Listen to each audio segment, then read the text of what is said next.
Hello everybody, welcome you all to Radhika's Coaching Academy video classes.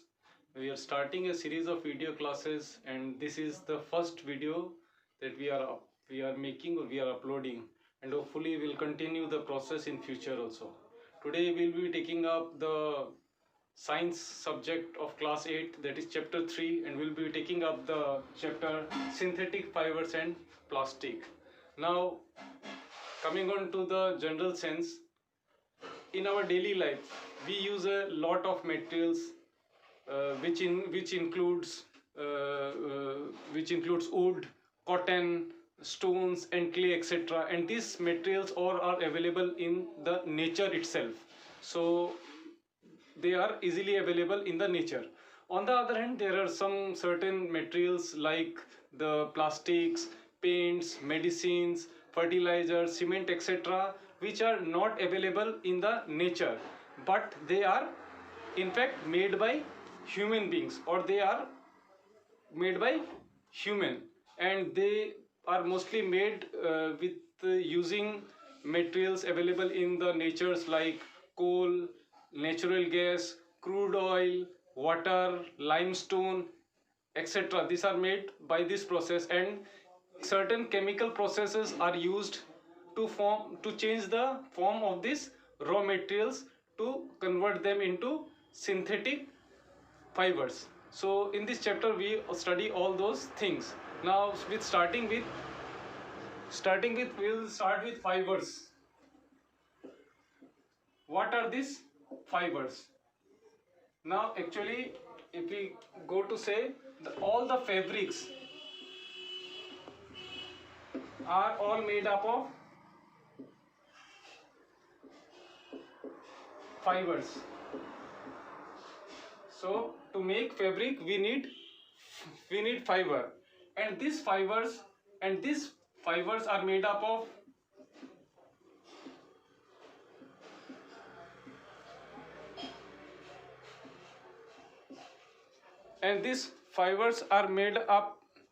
of small units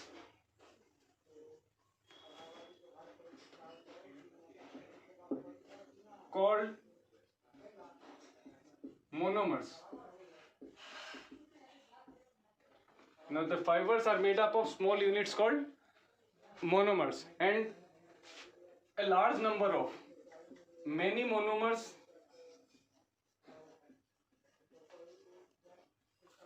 combines in large number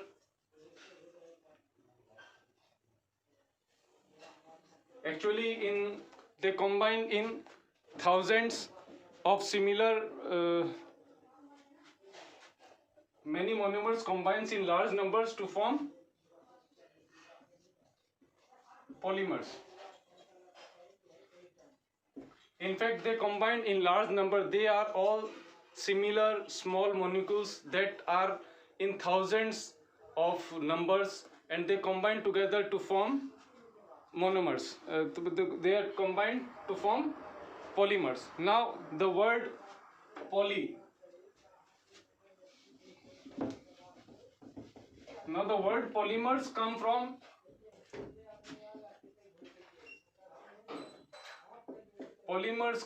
the Greek word poly plus mers. That means many units. Means many units of small monomers combined together to form polymers. And now these many units of monomers can be either in the form, they can either be in the form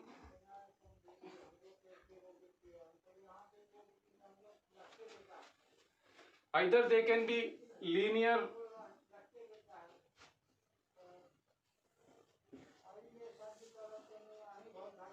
polymers, or they can be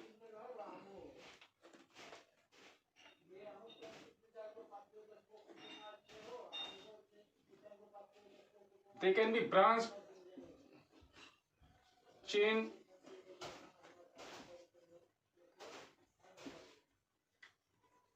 polymers, or they can be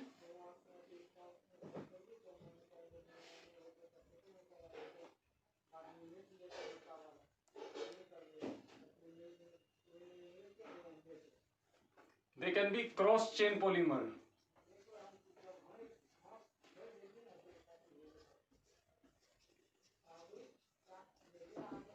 So the polymers are made up of, they can either be linear polymers, or they can be branched chain polymers, or they can be cross chain polymers. Now moving on to the fibers, the classification of fibers. The fibers can be classified into two types. This natural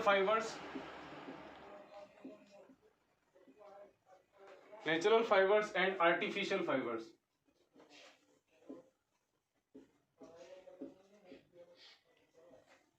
Now, natural fibers are those fibers which are available in the nature, or we get it from the nature or from animals or plants. For example, of these are cotton, jute, etc. These are all called natural fibers.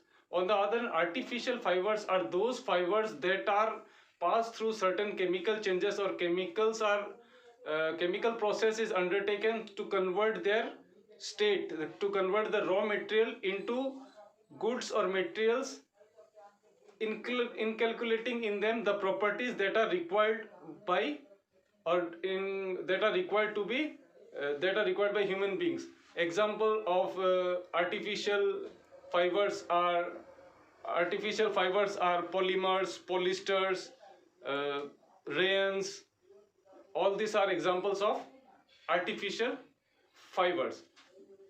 Apart from these natural fibers and artificial fibers, there can be another type of fiber which is called semi-synthetic fiber. One is semi-synthetic fiber.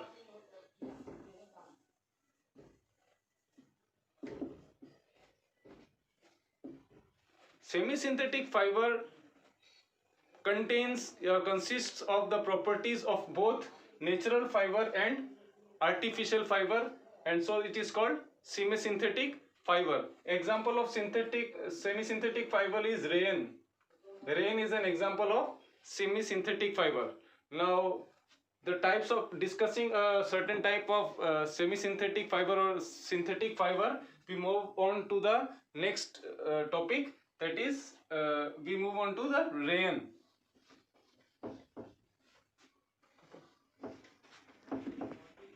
So to sum up, we can define fibers as, the fibers are long threads which are strong, flexible, and can be converted or used to make clothes, nets, ropes, and etc.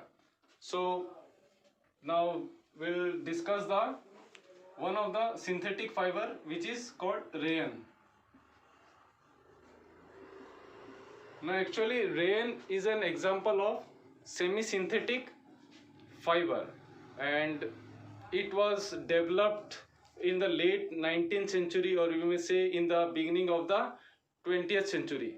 This rayon is also called artificial silk because of its resemblance with silk.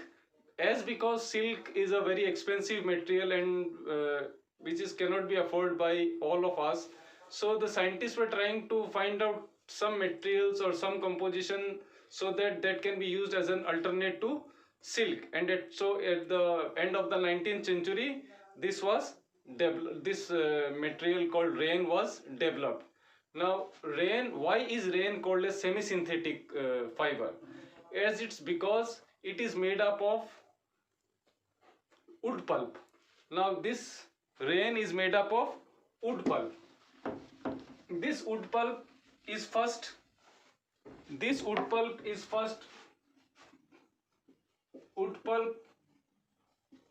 dissolved in alkaline solution.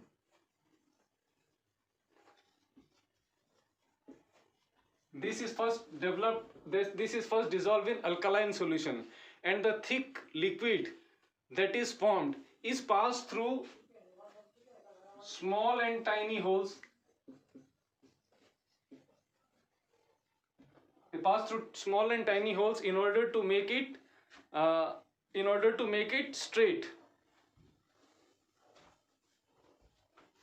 Again, the thread obtained from passing the solution through small and tiny holes is then subjected, and this then with reacted with uh,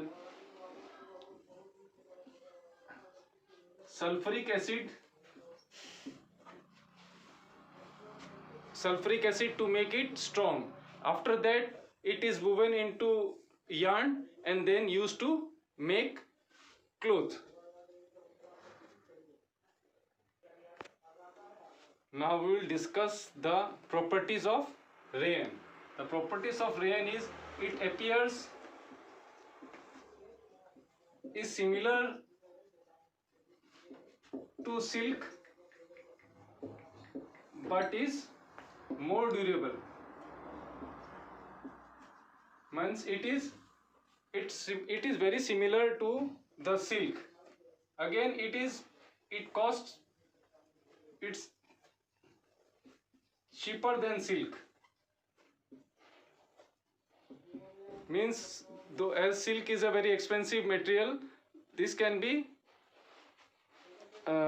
used as a substitute of silk.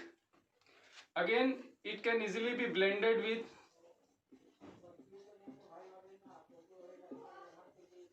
wool and cotton to make materials. So it can be blended, it can easily be blended with wool and cotton to make material. Again, it can easily be dyed.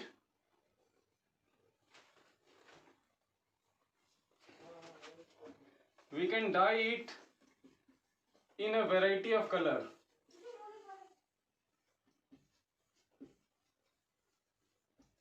So it can be dyed in a variety of color. Again, rayon is a good absorbent.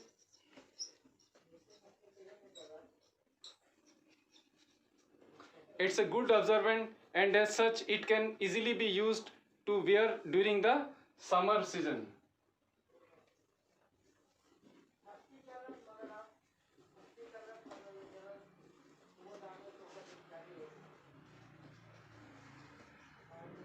So it can be used in summer. So these are the properties of rayon. Its appearance is very similar to that of the silk, and it's more durable than the silk which is available in the nature. Again, it's much cheaper than the natural silk. Again, it can be blended with other materials like cotton and wool to make other materials. Again, it can be dyed in a variety of colors, so we can get different types of different clothes of different colors. And again, it's a good observant of heat. As it is a good observant of, it's a good observant, so it can easily be worn by all during the summer season. Moving on to the uses of rayon. So the uses of rayon is very similar to that of the silk. So it is basically used in making dress materials. It can also be used in making carpets. It is used to make certain type of tires.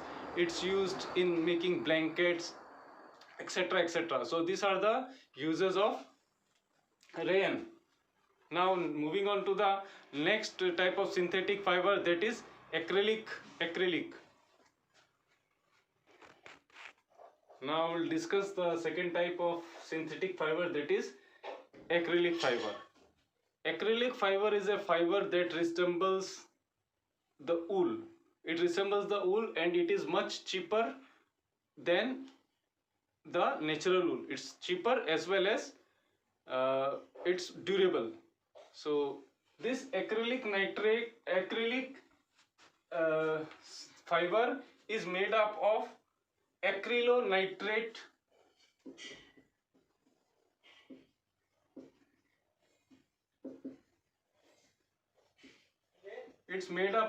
acrylonitrate monomers. Means a large number of acrylonitrate monomers combined together to form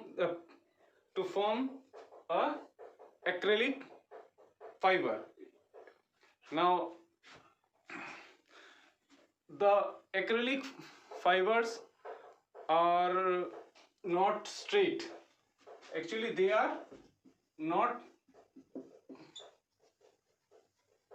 straight, but they are bulky.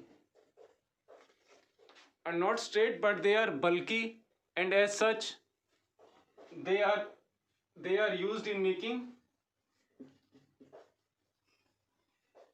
sweater and blankets. So this acrylic nitrate is a fabric that is used in place of wool, and it is much cheaper and more durable than the original or the natural wool. Now acrylic uh, fibers fabrics are made out of acrylite monomers, acrylonitrate monomers, and these monomers combined in large number to form the polymers of acrylic. Now acrylic fabrics are not straight, but they are bulky, and as they are bulky, they are used in making sweaters and blankets. Now we'll discuss the properties of acrylic. Now this acrylic are light weighted, they are soft, and they are light, soft and warm. Again, they can be dyed into a number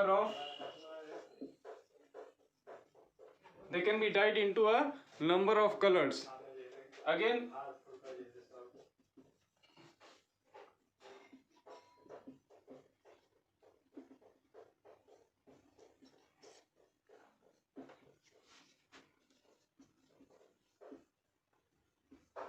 it doesn't shrink or wrinkle. That means when it is washed with clothes or come in contact with air, the fabric does not shrink, neither does it wrinkle, so it is wrinkle free.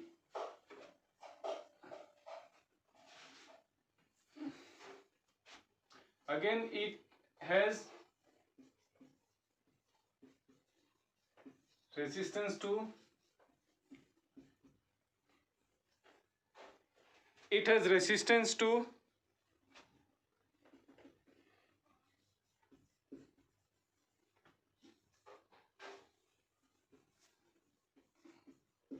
again it has resistance to moths and insects. That is, it is least affected by insects or moth.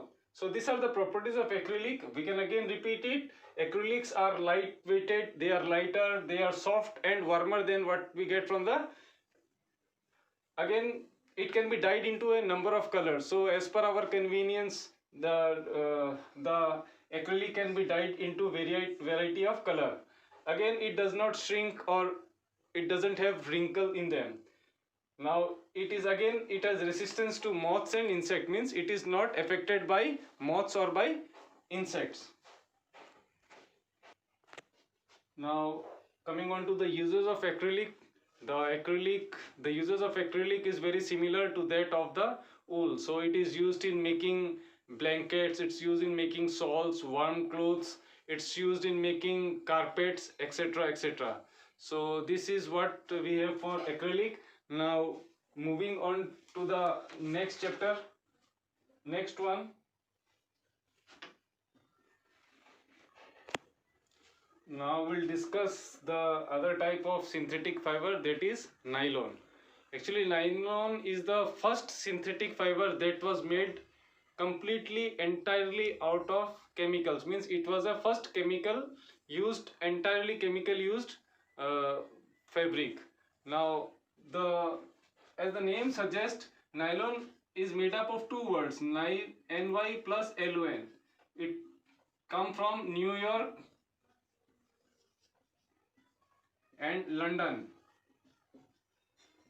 because these were the places where the nylon fabric was first developed and marketed, and and it is used by preparing from raw materials like coal, water and air. So these were the things that were used to make the nylon fabric. Now moving on to the properties of nylon.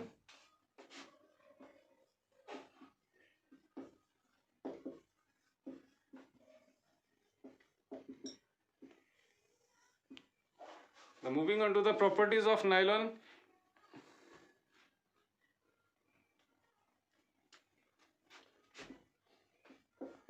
It is more strong, lightweight. It is more strong and lightweight.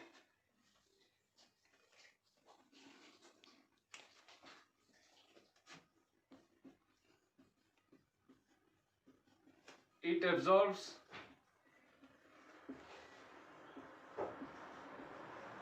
very little water. As it's absorbed very little water, it is very easy to dry this type of materials. Means it doesn't take much time to dry it because it doesn't absorb too much water. Now it is not affected by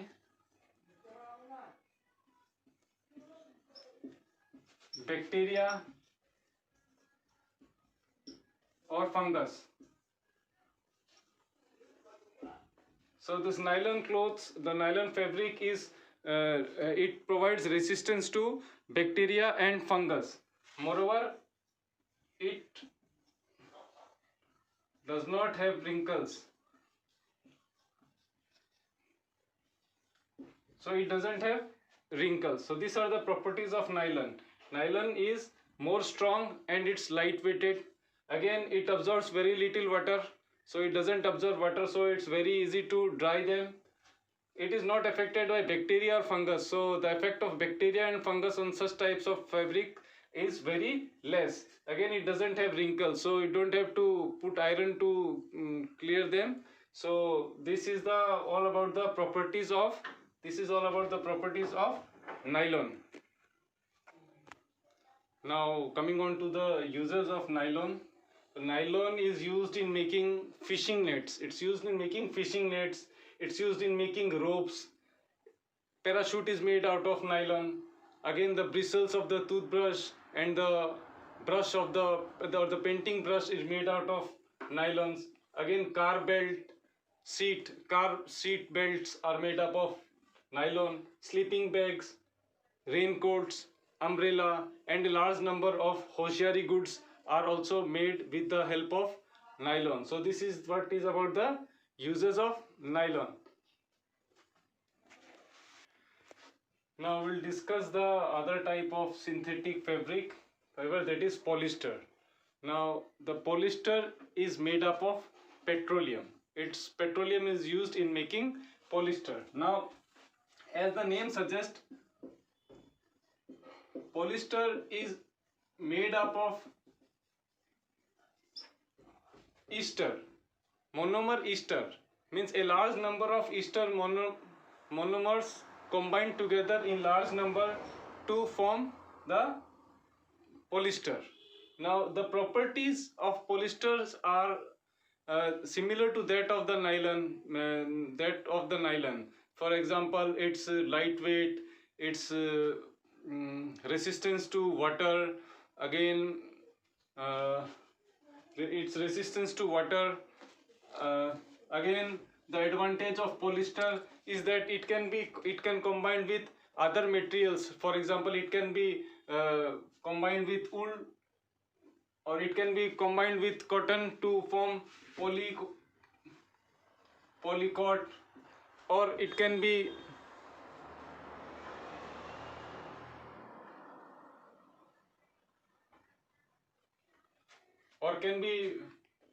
combined with wool to form polywool. So it can be mixed in with cotton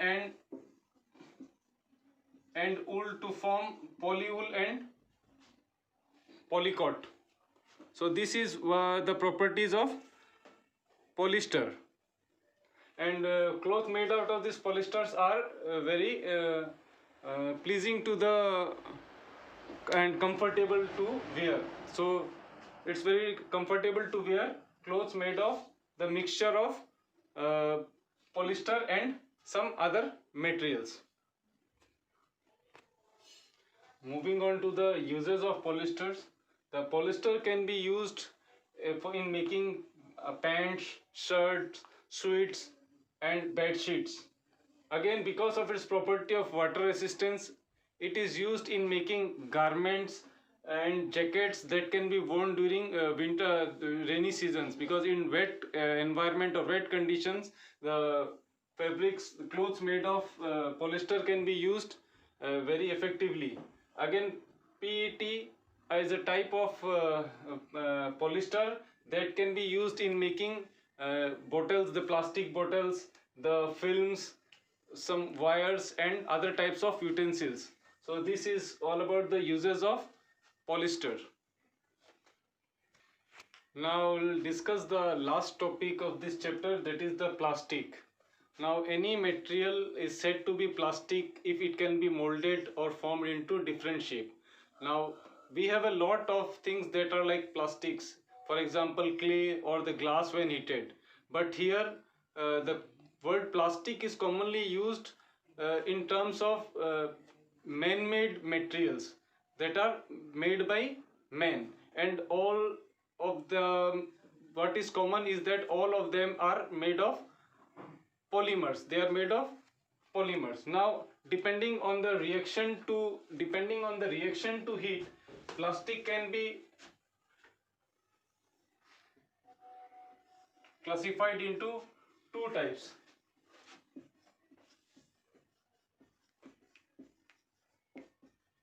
And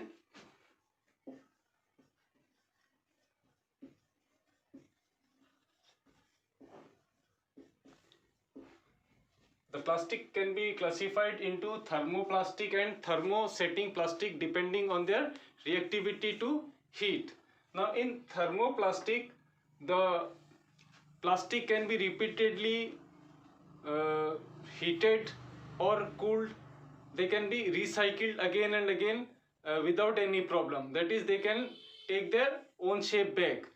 In thermoplastic, the linear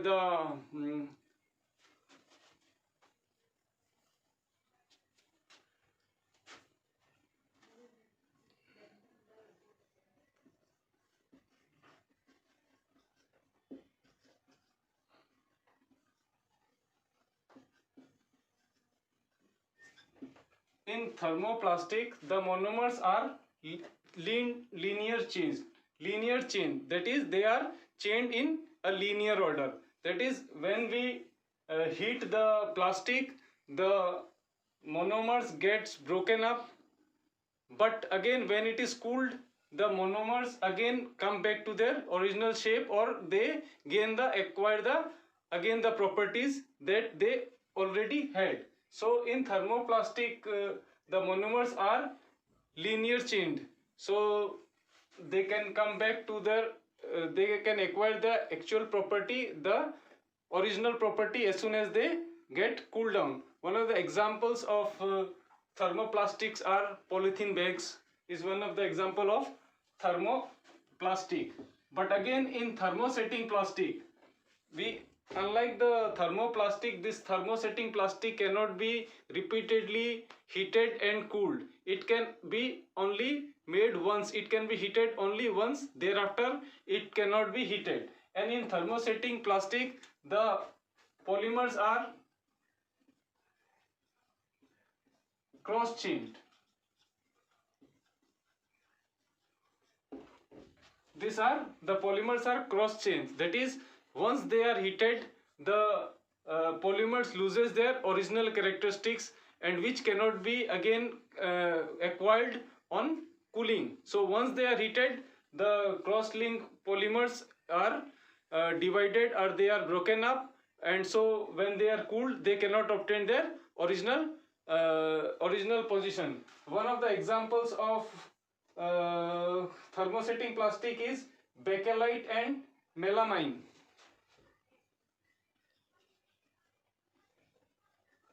Melamine is an example of thermosetting plastic. Now we'll discuss the common uses of plastic. Plastic plays a very important role in our daily life. On a regular basis, we use a lot number of articles or materials made up of plastics, which includes telephone, toys, uh, materials in cars made up of plastics, and many other things.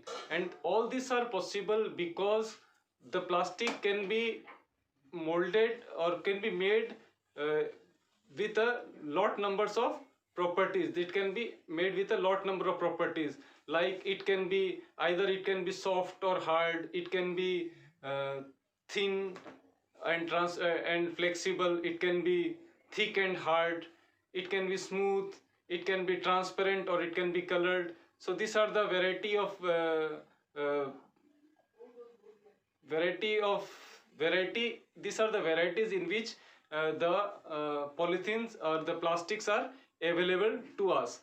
Now we will discuss the characteristics of plastic. Now moving on, we will discuss the characteristics of plastic. Now the first point is thermal conductivity. Now the plastic are a very bad conductor of heat, and as because it's a bad conductor of heat, it is mostly used in for example in the handles, in making handles of utensils, because uh, it is a bad absorbent of heat, and as such it doesn't get heated up, so we use it in handles of utensils. Now the second characteristics is electrical conductivity. Again, plastics are very bad conductor of electricity. It doesn't conduct electricity, and as such we used in a number of purposes, such as the coating on the wires. Coating on the wires is used. Then a lot number of electrical equipments are manufactured with plastic, only because it is a very bad conductor of electricity. The third point is the effect of flame. Now the plastics are very inflammable item, so it gets fire very easily, and as such it burns very quickly. This is the third characteristics. Again, fourth characteristic is reactivity. Water, this plastics is a very bad reaction. It doesn't react with air or with water. As because it doesn't react with air or water, we use it to store waters. We use it to store water in our bucket and all those things. Again, it is a bad reactor with chemicals. As because it is a bad conductor, it doesn't react with chemicals. It is also used in storing chemicals. So we store chemicals in items made of plastic. Now moving on to the problems with plastic. Initially, when the plastic was discovered, it was considered to be a very wonder material, means a materials that became a very essential part of our day-to-day life. But gradually, as the time passed by, the blessing that we had with the use of plastics became did not stay too long, and it again, because of its improper disposal, there was a lot of problem relating to environment, because most of the materials were thrown in the open, the plastic were thrown in the open, and as a result the drains got blocked. Again, the plastics thrown on the streets were eaten up by the animals, and as such they even had to die. Again, the carrying the food materials in a plastic releases the toxic chemicals that mix with the fruits or the food items, and again, so that again creates a problem to human life.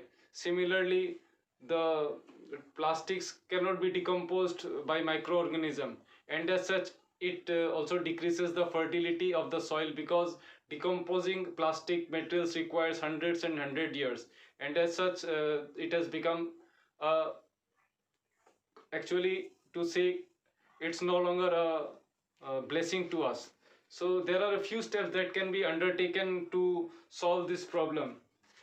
So the how to solve the problem? So to solve the problem, we can do is we can reduce the use of the plastic bag to the least possible. Again, importance should be given to recycle this plastic material so that it can again be recycled. Again, minimum use of plastic materials by shopkeeper, and instead of plastic, the use of recycled bags can be used by the shopkeepers. Again, the disposal of the plastic material should be taken care of, and it should not be thrown in the open or in the drains, so that it gets blocked away, and during the time of flood it causes severe problems for the environment. Again, recycling, again what we can do is we can dispose it properly, and in case there are plastics lying on the road, we should volunteer to pick up the materials and put it in a proper place. So these are the few things that can be undertaken by each individual, so that the ill effect of the use of plastic doesn't pass on to the environment, and the environment is safe from all such pollution. So with this we come to the conclusion of today's class, today's chapter. Hopefully we'll continue the process in the futures too.